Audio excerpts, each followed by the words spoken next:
All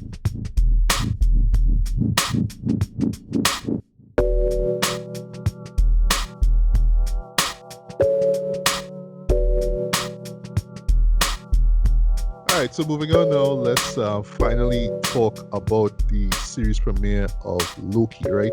This is a new, MCU series. Of course, it's on Disney Plus.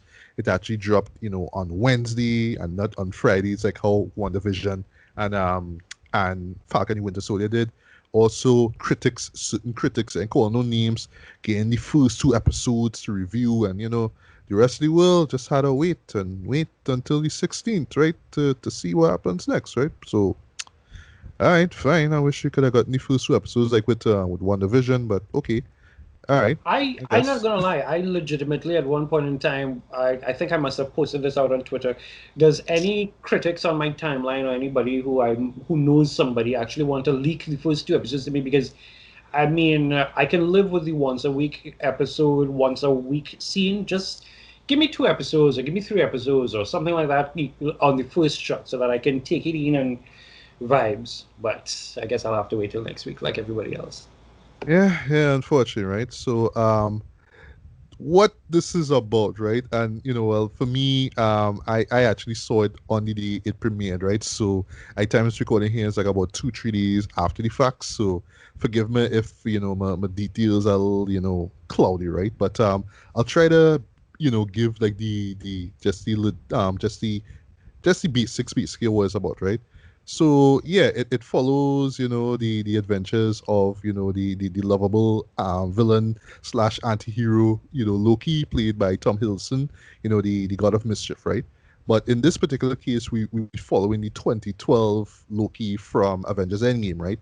Not the one that we've seen, after Avengers into Thor: The Dark World and Thor Ragnarok and Avengers Infinity War where he got killed by Thanos, right? Like within the first 5 10 minutes, right?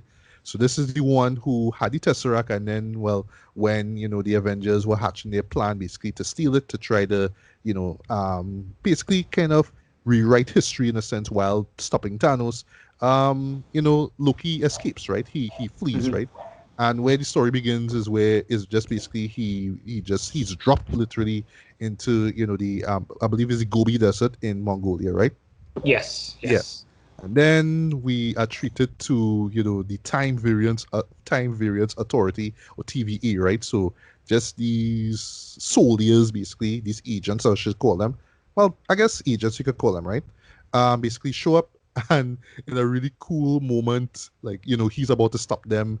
And, because it's time, they literally have the power of time now. So they literally hit him and, and he's feeling it like the blow that he receives is like 1/16 the normal speed, you know what I mean, basically. So he's feeling all that, and it's a really cool looking shot, right? So yeah, he's taken into their organization, basically. He meets Mobius, who's played by Owen Wilson, right? Who is this agent of the TVA, right? And basically what they do is that their job basically is just to make sure that this particular timeline, which we learn later on, was an end result of this multiverse, you know what I mean, just multi timelines going on and stuff like that, right? And these three, extraterrestrial beings more or less kind of set things in one timeline, right? But ever so often you will have, individuals who they call variants who will mess with the flow of timeline of that timeline and set alternate histories and all that kind of stuff, alternate timelines basically. So their jobs basically is just to find them and just, well, basically arrest them and just kind of keep them away from doing any harm, right? And in this case, we just following Loki because of what he did in what happened to him basically, not so much what he did, but what happened to him in Endgame, right? And later on, he learns that hey, there's another me basically who's running around in who's showing up in different places in history, doing nefarious acts, and now he's being hired to basically find out what's going on, right? But in the process of all that, he kind of learns about the stuff that took place in the previous films that I mentioned before, right? Because remember, he didn't live up to that point to see these events play out, right? And then he kind Yeah, of yeah. learns in the process that, hey, you know what I mean? I was just kind of there basically for the Avengers to do their thing, right? Like, I am as meaningless as the way how I look at all these peons, these humans that I want to subjugate and control, right? Like I am like in the whole like fabric of things. I am just like a pawn basically. I was just like Hmm. there to kind of make things happen for our heroes to win all that kind of stuff. So was the point of me being here, right? But it's just that kind of sort of existential awareness that our lovable anti-hero goes through, right? And I have a feeling that's gonna echo throughout the entirety of the series here. So yeah, basically it's just kind of Loki kind of learning and understanding his place in the world and in history and in in this timeline now, while getting pretty much into timey-wimey shenanigans. And that's really what this episode is and what it is going to lead to with the other 5 episodes. So before I get to my thoughts on the Destiny premiere itself, Ricardo, your thoughts on the premiere? Yeah, I dug it so far. It did a lot of great world building and myth blowing up stuff for first episode. It's very, I like the whole vibe of this first episode. It's very, I don't know what to call it, Kafka, very Brazil. And Yes, yes, I was picking it up on was, the Brazil stuff. you're right. That's And it's, the classic Terry Gilliam film, right? Yeah. right. And it was just like legitimately funny and charming. Owen Wilson held it. He was pretty good in this. Um, he was pretty funny. The main star Tom Hiddleston, he was the main. He really genuinely charismatic and holds the show as a genuine great interactions and humor. I don't know where call her this girl from Lovecraft Country was in this. She's good in it. Wanmi Musaku. I was like, yeah, you in this? You know what I mean? Yeah. She was in And this. fun fact, well, fun fact. Sorry to cut you. Fun fact, right? She actually played a kind of a similar-ish character in Black Mirror. Though. Like I didn't Oh, even know that. right. Something dealing with time and basically um warping people's minds or some kind of awareness, basically. But Yeah, but similar. I don't know. I really don't know she was gonna be in this because because of Jonathan Lee Johnson. He's gonna be in the MCU as playing a major villain, right? Mhm. Yeah. Um, so two of them, it's two Lovecraft Country people. It's like I'm waiting for Journey Smollett now, right? Uh, All right. yeah, I just thought it was really funny and charming. It works. It plays itself well. I hope they don't waste too much time on any mystery box stuff. Like they kind of like they say it's a variant of Loki at the end, but like they don't show the face, so it's like, oh, that kind of weird. So I don't know what they're doing with that. But yeah, I thought it was great world blowing up everything. They kind of square the whole. Well, there is no multiverse answer. They answer that question, which I love. And then there's a really funny little side bit that I will probably get into quick, which is the nature, I should say, the status of the Infinity Stones. That was pretty Yes. funny and very Yes. clever. I like Mhm. that. Yeah, I dug the hell out of this one for it. I really excited. I can't say I'm not as impressed with it as One Division, but so far, but I'm enjoying it. Yeah, well, same here too. I enjoy this. I noticed some people kind of felt like this was the best MCU series premiere we've gotten thus far. Sure. I could kind of understand. Well, maybe maybe you agree, Tracy, but we'll get to you last, right? But Right. no, well, I can't really say for sure, but what I do love though is that it just takes his character and just more or less puts him in a situation that he's clearly out of his league here, but in the process he kind of learns a lot about himself. He has there's actually like a really great moment. Like I felt it was just like a narrative device ultimately, where basically Mobius shows him like this home video esque kind of film reel where he's seeing events from Thor: The Dark World and Right. and Ragnarok and Infinity War, right? And again, I love how the MCU this like they just know the fans so well. They're like, yeah, we don't really care about Dark World. Dark World was so underwhelming. Hey, we're gonna keep reminding you about Dark World. I don't care. We're gonna remind you that Dark World was important. So go back to Right. it and you'll appreciate it a lot more. They did it with Endgame, they do it again here. And I love it, right? I really love it. And for me, like when I was watching, I was like, oh yes, that's true. Because Endgame happened relatively quickly. You know what I mean? Leading up to this, Phase 4, you kind of forget. Oh yeah, this is not the same Loki that we've seen up to the beginning of Infinity War. So just seeing that new Loki, well, new in quotes, seeing all this stuff that we've seen before is like that was like a really great moment. Him understanding and especially like that moment where he sees his dad. You know what I mean? Before he dies, basically. I thought that was like a really Right. great moment there. I actually dug the explanation of the TVA. Like, there's a great moment with this animated clip. Reminds me a lot Right. like Yeah, they sort of get like a and Jurassic Park. And they get Tara Strong to voice the character. Like, who? yes, Tara Strong. She plays Miss Minutes. That's Yeah. the clock mascot that you see for the promos for the show. I dug the animation style for it's very 60s inspired. It Yeah, has like a very little Fallout. bit of 70s Hanna-Barbera-ish vibes to it. You Right. know what I mean? Like, yeah. It has that Yeah, Fallout. It has that Fallout vibe to everything because everything is all 20th century bureaucracy, Soviet era kind of stuff. As I say, more Brazil though, like that. A lot of that. exactly. Um, Yeah.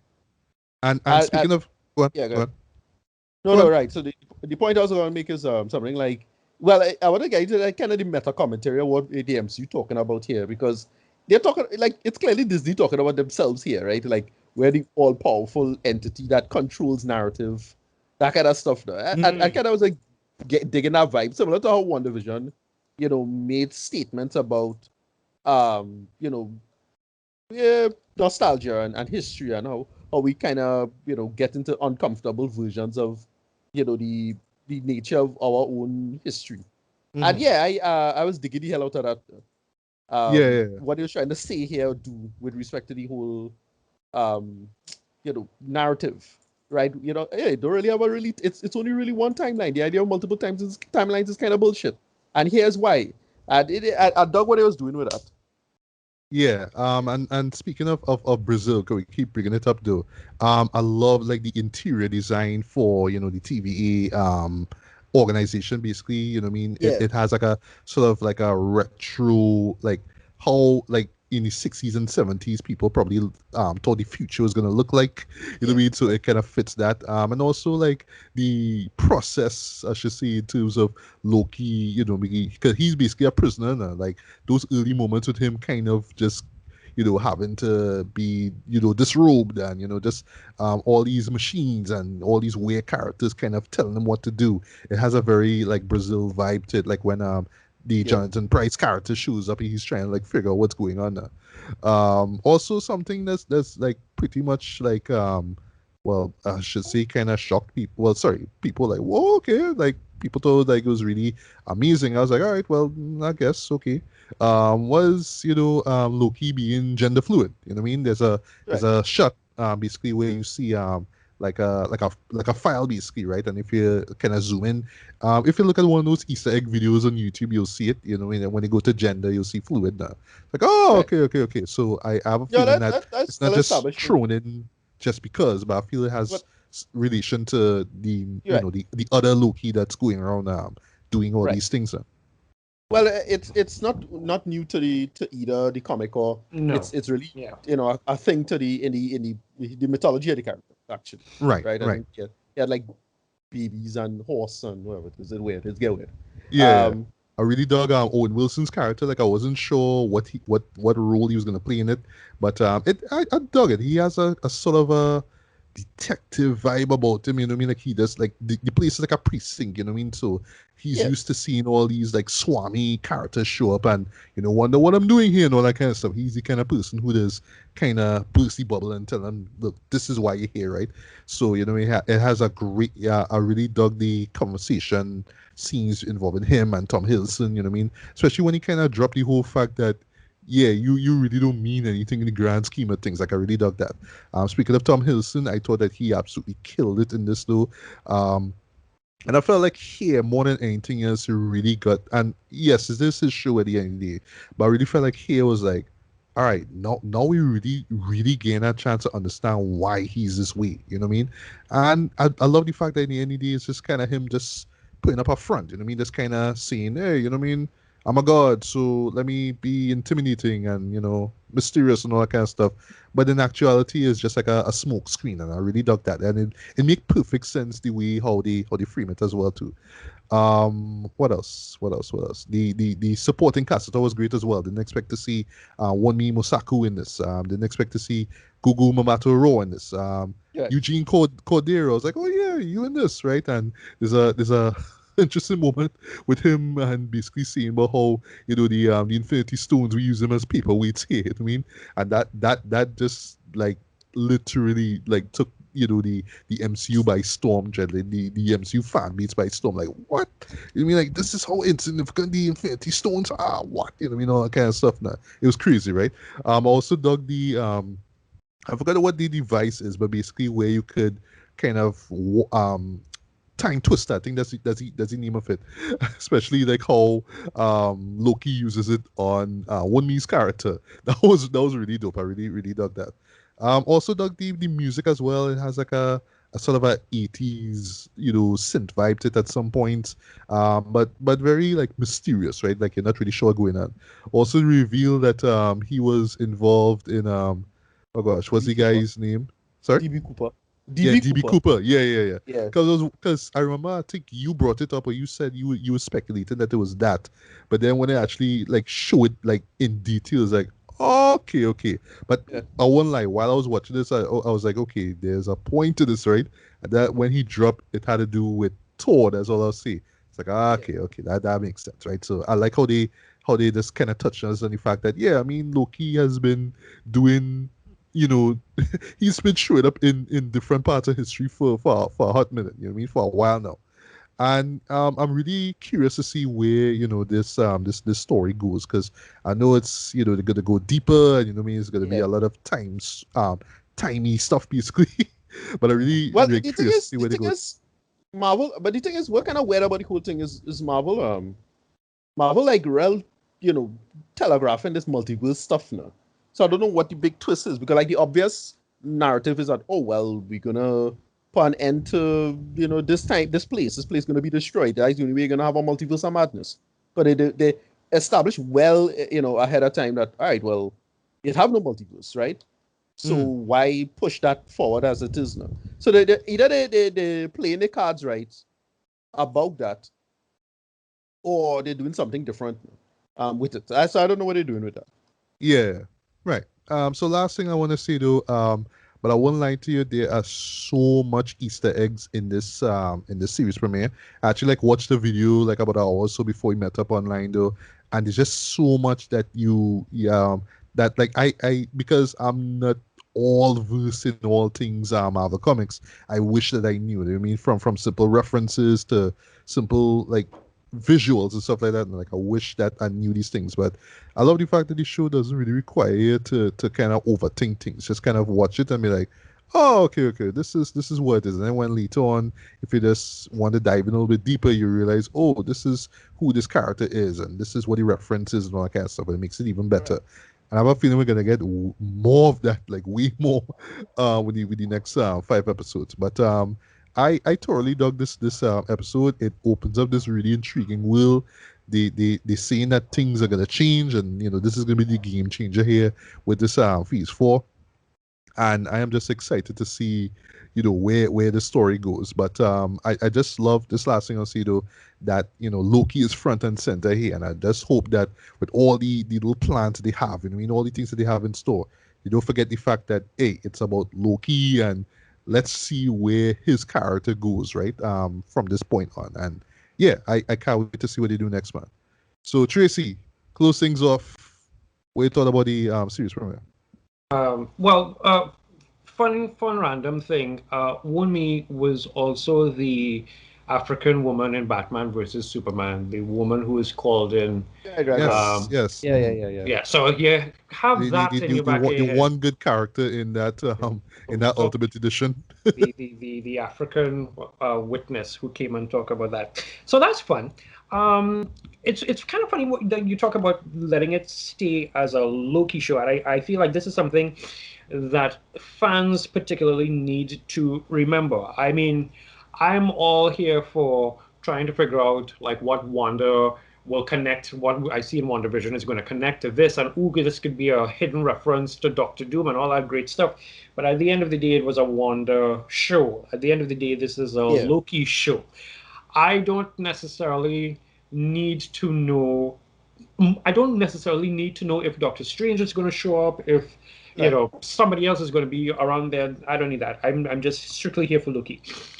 In terms of the my feelings about this show, I think it's no secret that for me, I pretty much was waiting for this show after WandaVision. So from in Mhm. my Tracy timeline, it's WandaVision, Loki, and then Falcon and Winter Soldier, because WandaVision and Loki will present themselves as being insane. It's magic and time randomness and all sorts of things going out of whack. Whereas Falcon and Winter Soldier was beautiful, but it still has that grounded. Oh, this is a Marvel show. This is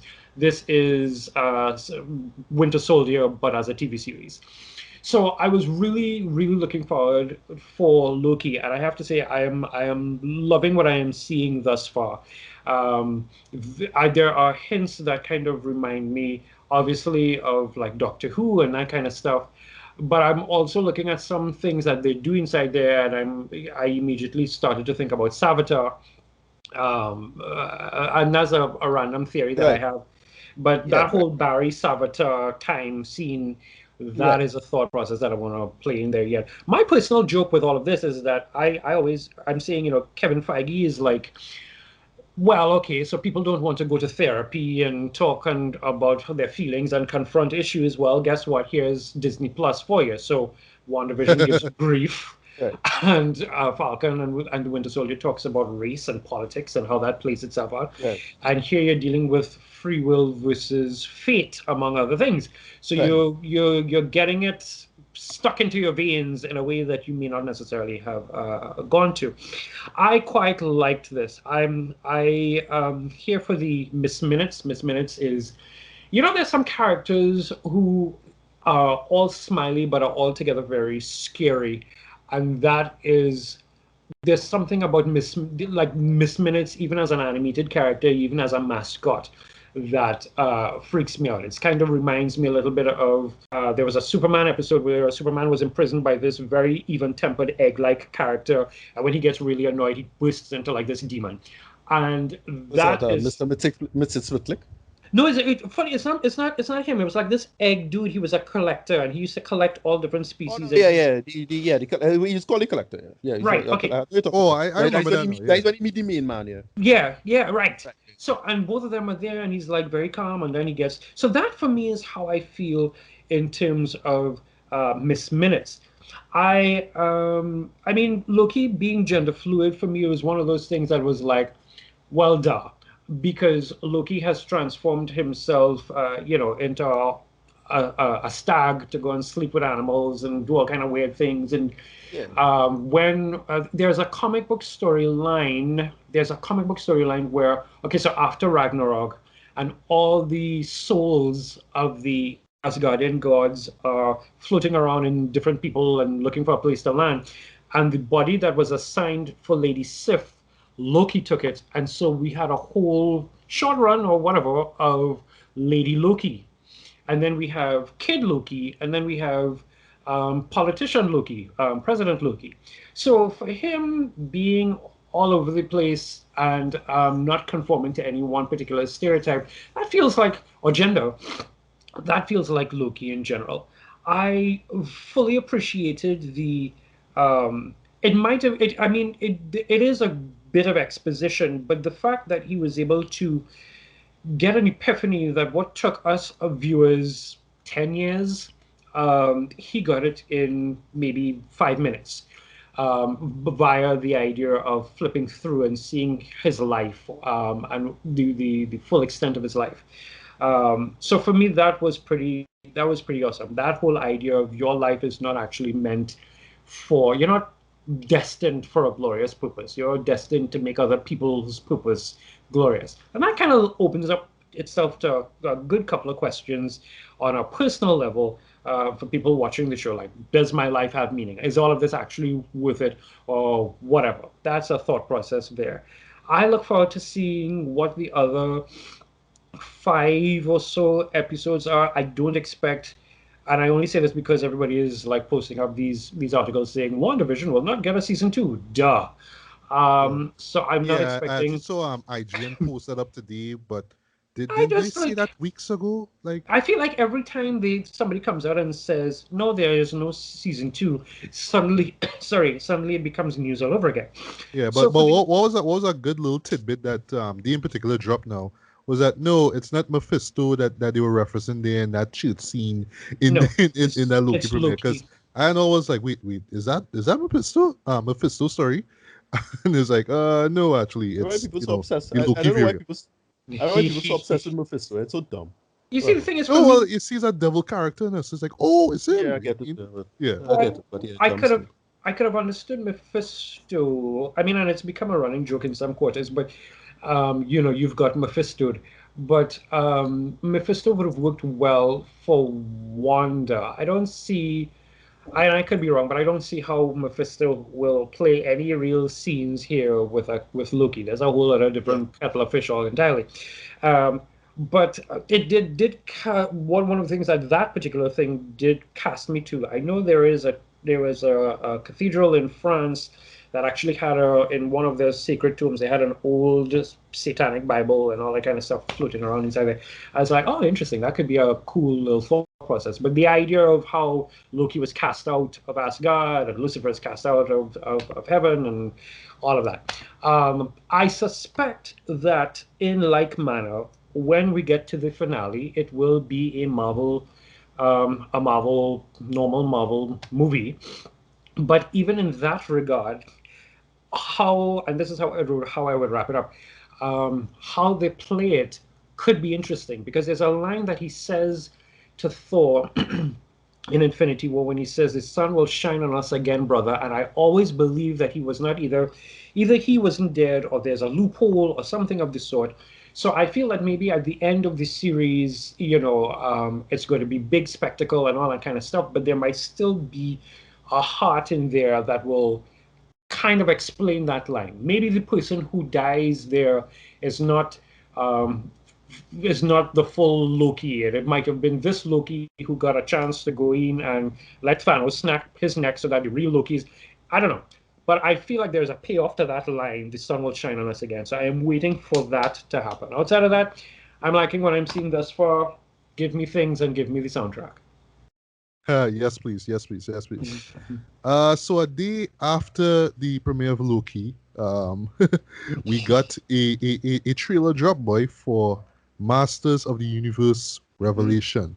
Now, we've been hearing about this ever since She-Ra and the Princesses of Power was wrapping up. I believe it was. I think it was around the time when the final season was coming up, right?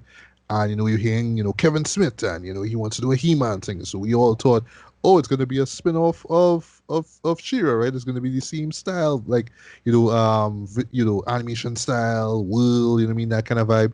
And then this trailer drop, I was like, well, actually, I should say, like, before that, like, we got some stills, and I was like, no, actually, this looks pretty different. But what really was catching my that caught my eye, sorry, was the fact that it looked very much like an updated version of the 80s series, right? The art style, the way the characters look, and all that kind of stuff. It wasn't like a complete reinvention, so to speak, like what they did with She-Ra and the Princesses of Power. And then this trailer dropped by, and it was awesome. It was just incredible, though. But the key to it though is like it's just the callbacks, the visual callbacks. Seeing the Castle of Grayskull again, you know what I mean? Seeing Skeletor, who Mark Hamill as Skeletor, perfect. That call your champion. When I heard that, I was like, oh my god, it's Mark Hamill tread. And then the music kicks in, and at first, I won't lie, at first I thought it was like some reworking of the original theme song, but then he since came and I was like, oh wait now, I know this song. And then then you realize, oh, it's Bonnie Tyler's holding out on a hero, right? Holding out for a hero, sorry. That's that song from, Footloose, and it was a big song and classic song in the 80s, right? But I won't lie though, when those synths kick in though, and then you see He-Man tunes, and he does the I have the power chills, dog. I felt chills, and everything else throughout the rest of that trailer. I was just like, oh my god, this is amazing. Just seeing all your favorite characters return, you know what I mean? And it's just how it all looks and how it all plays out and how well edited it is and how the music just perfectly fits. Because, yeah, this is like 80s throwback, right? But as you say, you know what I mean? After 40 years, what is my. Find back the power, something along that line. If I got it wrong, forgive me, right? But yeah, though, I do love the fact that it acknowledges the fact that yes, it is based off of the series. We're continuing this. I know it's going to be way darker than what we got here with Shira, like for sure. But I feel it's going to be like totally appropriate, right? Not just because it's 2021, but it's times changed. You know what I mean, so we had to kind of play things a little bit differently, right? But other than that, loving the visuals though, loving the design of He-Man, Skeletor, just hearing Mark Hamill be Skeletor, just seeing all these old characters again, and just a couple more things I just want to say though. I I don't know. Well, maybe Ricardo, you could answer this. I don't know if I have to go back and watch over He-Man and the Masters of the Universe, because honest to God, I haven't seen that movie since. Sorry, I haven't watched that series since I was a kid. Like I literally remember being like 4 or 5 years old, and that was on Channel 2 and 13. That and Right. Shira, and I all right. So my thing is that like during the 90s, I usually like shows I love in the 90s, right? Like SWAT Cats and Freakazoid, Batman the animated series. I would rewatch them now because usually they'd be in syndication, right? Or I probably might find a torrent and watch them out, right? But I never honestly rewatch He-Man. Like I never did that.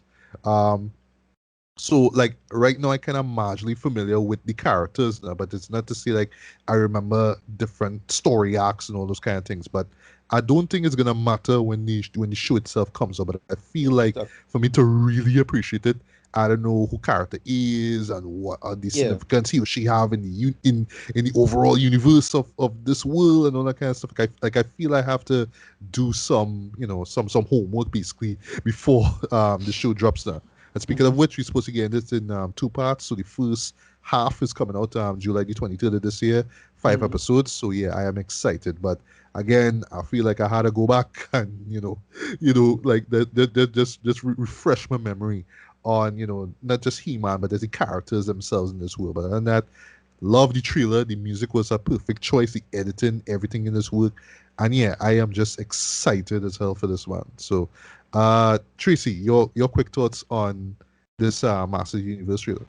I'll tell you, you might have to go back and watch a little bit, and then you might not, because from what we know, if I'm not mistaken, this literally takes up where the series ends, because the series, from what from the little pieces that I remember, I should say, because I tend to do I tend to do rewatches of like Secret of the Sword, where He-Man and Adora first met, and Brave Star and all that kind of thing. I will end up doing all of that, but it ends where, so like the series ended, if I'm not mistaken, the series ended with the sword being like destroyed or something, in the same way how Shira's sword got destroyed. I could be wrong, but Mm. I do know that this series picks up. It's supposed to be a continuation.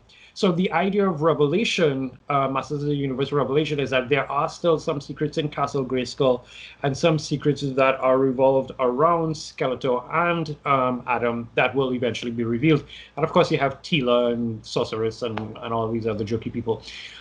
In terms of the trailer itself, I so I'm very much into this. I'm very much excited to see what happens.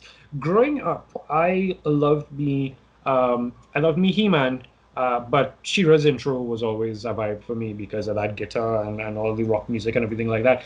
Yeah, But the the Shira intro admittedly is well, is okay, so He-Man admittedly is the more iconic one, with the da, da, da, da, da, da, yeah. da, da, that kind of Don't get me vibe. wrong, But that's a vibe all Shira by had a itself. vibe though.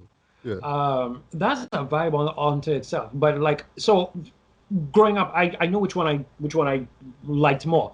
That being said, there were a few things about this series that drew me in. One, of course, being Mark Hamill. Two, the idea of Bear McCreary, who is scoring Yeah. the music. Yes, yes, So, perfect, perfect, perfect. I mean, Battlestar Galactica alone, from Yeah. Yeah. Yeah.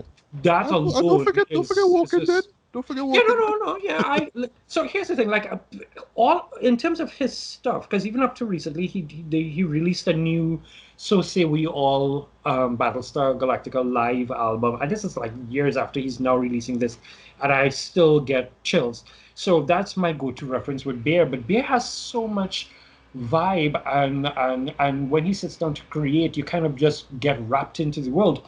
So with that in mind, and then they released a little bit of the. I remember a few months ago, Kevin Smith released a little bit of the score for the theme, I guess, or like the transformation sequence or something. And you could always look it up online, so you could see that.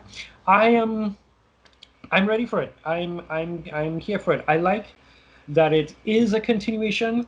My hope with Princesses of Power was that at the end of Princesses of Power, they had left and they were going through space to Right. go on new adventures. And I thought that could be a cool, interesting point where Adora could be going around and find out that, there is an Eternia and there is her brother Adam, and that could be a cool way to bring it in. But with this is a totally different beast, and Yeah. I am ready to see how it plays out. I mean, Susan Eisenberg, who played Wonder Woman, the voice of Wonder Woman in the Justice League animated series that we love, she's the voice of the Sorceress. So okay then, Ooh, okay. um, I'm like, please give me all of this. So I'm ready for it. I'm ready to see where they take me throughout this two-part series. And of course, the guy who's playing, sorry, the guy who's playing Adam, he was on Supergirl. He was that superhero from Krypton's sister planet, who Supergirl eventually fall in love with. I can't remember his name right now, but Oh, it's Chris Wood. Chris Wood. Chris, what is his real name? I can't remember the character's name right now, but it was Yeah, the he had Dark Samite and it. that one, right? So Yeah. I feel like for people who um, are like it has somebody for everybody. So I'm here to see how this plays out. All right. Last but not least, Ricardo, I mean, you've been a fan of Shira and the Princesses of Power from day one. You actually put me onto that show. Right. Really enjoyed it. So I know you are a fan of, the He-Man universe, right? So take it away. We thought about the trailer. Yeah. Well, I was reasonably excited for it. Kevin Smith was putting the name behind it. I really didn't expect a crossover or anything like that with the Shira show. But I was like, all right, you're gonna do their own thing. Well, people kind of forget that He-Man had a couple of like sequelish, rebootish kind of shows, right? There was the really, really terrible, craptastic He-Man 90s He-Man series. Oh, That I doesn't remember work at that. all. Yeah, yeah. Yeah, pretty Which bad. went in a more sci-fi route, and I'll Yeah, never it was forget like they it was used pretty to do bad. the GI Joe thing where what I mean at the end Yeah, of yeah, every episode we have to teach kids, what I mean, like look both ways before you cross the street in 1990. I mean, it yeah. was bad. It was bad. Yeah. Yeah, everything about it didn't work in my opinion. However, that came out. But then you had the 2000 series, which I thought was pretty damn awesome. And All this right, that reminds me I of have that. not seen. I need to Yeah, watch that. All right. yeah. That this actually reminds me a lot of that. I find it looks similar. A lot of the art and the approach, the style and the aesthetics of the characters look really similar to that. It's basically But but question though, was that 2000s He-Man a continuation of the 80s one or a remake of it? yeah, I Because think I'm it was wondering just a if I have reboot. to recap the 80s one or if I should just try the I 2000s and I don't know. Well, I can't tell you one way or the other because I have literally no time for that bullshit. But uh I don't know. Watch both. I mean, but the 2000 series was solid. All It right. had a lot of had a great look, great style to everything like that. But yeah, the main reason I hyped for this is because, well, Kevin Smith. I want to see what Kevin Smith has to add to the material and where it could work. He's a guy who, if he tell he's a He-Man fan, yeah, no, I don't doubt him. He's like no his shit when it comes to comics. So I really want to see what they're gonna do with it. That's about it. It's a trailer. It's Castlevania, well, He-Man getting the Castlevania treatment. So great. Um, it looks good. I'm not super hyped over it. It's just looking fine. Okay, I expect to enjoy it. If I enjoy Castlevania, I expect to enjoy this. But Yeah. everybody real action out and serious business. Even have goddamn Orko looking like a badass in the trailer. Like what? I know, right? Yeah, everybody look like a badass. Everybody gets to be a badass. Kevin But it Smith has a released a sorry, Kevin Smith released a new shot of Orko. I'll send it to you guys. It's him there and his eyes, and you'll see it. We make it awkward, badass, and everything. But it have like little world building things that looking interesting. Like they have you're getting to see more man at arms people in outfit, for example. So that's like a standardized robot soldier outfit of some sort, maybe. Stuff like that. Just little things that just looking decent and interesting. And yeah, there's a deeper connection with He-Man and Skeletor. In the old series, they kind of hinted at that. In this one, not so much. I don't know what they're going to do with it, right? Sorry, in the old series, they didn't really hint at it, and they kind of tipped at it. But in this one, it's like, all right, they're kind of doing something with it going forward. Whatever. That's it. I can't have much else to say because it just, it's Kevin Smith. Let him do what you gotta do. You can't go wrong. That's about it. All right, cool. Hey, this is Matthew Bailey, and I hope you've enjoyed this segment of the BS Beats and Bailey podcast. If you'd like to hear the full episode, hit up my link tree. On the other side of my head are 2 videos you can check out. Like this video if you like it, feel free to subscribe and hit the bell as well. Thanks for listening, and until the next one, take care, peace.